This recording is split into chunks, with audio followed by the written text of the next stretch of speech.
नमस्कार, आप देख रहे हैं इंडिया टीवी। आपके साथ मैं हूं मीनाक्षी जोशी और मेरे साथ मेरे दोनों सहयोगी ज्योत्सना पाटनी और राघवन जुड़े हुए हैं।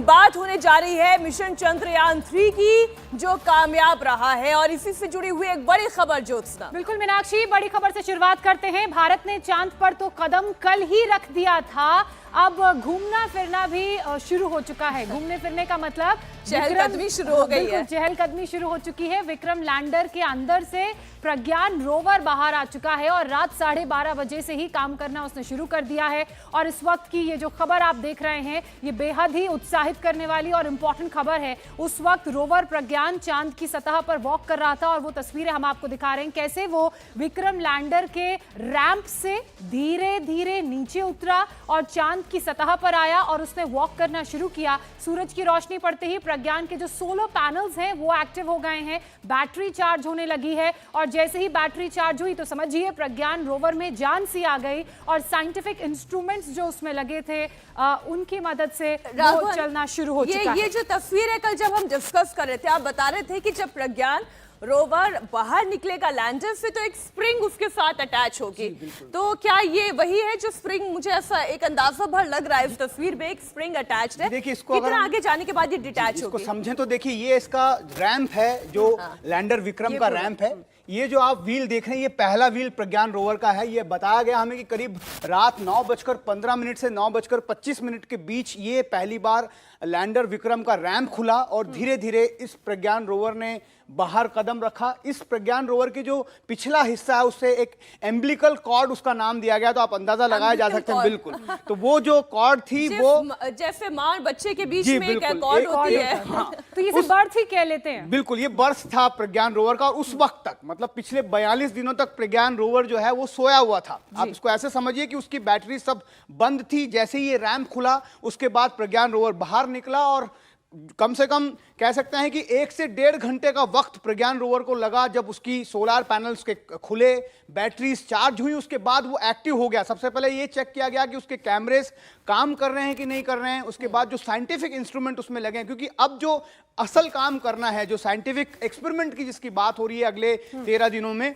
वो प्रज्ञान रोवर को करना है। सारे इंस्ट्रूमेंट को चेक किया गया, उसके बाद उस एम्बिलिकल कॉर्ड को काटा गया और धीरे धीरे प्रज्ञान रोवर जो पूरा, जैसे आपने एम्बिलिकल कॉर्ड के कटने का प्रोसेस बताया, जब वो रैंप का दरवाजा खुला, प्रज्ञान रोवर उससे बाहर निकला, 1.5 घंटे का वक्त उसे लगा क्योंकि सन से उसने एनर्जी ली। अब ये पूरा प्रोसेस तो आपने समझाया, लेकिन अब किस तरीके से जब वो चांद की सतह पर उतर चुका है, किस तरीके से काम करेगा और जब वो मूव करेगा टी राघवन, तो धूल नहीं उड़ेगी, इस बात को लेकर कैसे सुनिश्चित करेंगे साइंटिस्ट? देखिए, इसकी गति को इतना कम रखा गया, आप अंदाजा लगाइए, सिर्फ 1 सेकंड में 1 सेंटीमीटर ये मूव करेगा प्रज्ञान रोवर। ये एनिमेशन थोड़ा दर्शकों को समझा दें। एनिमेशन के जरिए आप समझते हैं। देखिए, जैसे ही ये बाहर निकला, इसका सोलर पैनल खुल रहा है, ये बैटरी सोलर पैनल के जरिए जो है इसकी पूरी बैटरी चार्ज हुई है। उसके बाद में यहां पर, क्योंकि गति ज्यादा दिख रही है, लेकिन इसकी जो गति आप अंदाजा लगाइए, सिर्फ 1 सेंटीमीटर में, 1 सेकंड में सिर्फ 1 सेंटीमीटर ये चल रहा है और इसका दायरा जो है वो सिर्फ 500 मीटर का है। इसको लगातार लैंडर के संपर्क में रहना है।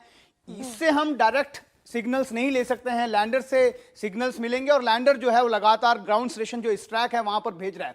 जो साइंटिस्ट हमें बताते हैं, एक चीज और बताइए, आप आगे बढ़े, ये है रोवर और ये है लैंडर। अब रोवर क्या सीधे लैंडर से संपर्क साधेगा और वो फिर साइंटिस्ट जो इसरो की लैब में बैठे हुए हैं उनका कम्युनिकेशन चलेगा, या ये डायरेक्ट कम्युनिकेशन होगा? जी, रोवर डायरेक्ट कम्युनिकेशन नहीं कर सकता है, इसमें ऐसे कुछ इंस्ट्रूमेंट नहीं है क्योंकि बहुत सोफिस्टिकेटेड इंस्ट्रूमेंट है और इसकी वजह से जो लैंडर है वो इसको लगातार मॉनिटर करेगा। लैंडर की रेंज में ये हमेशा रहेगा।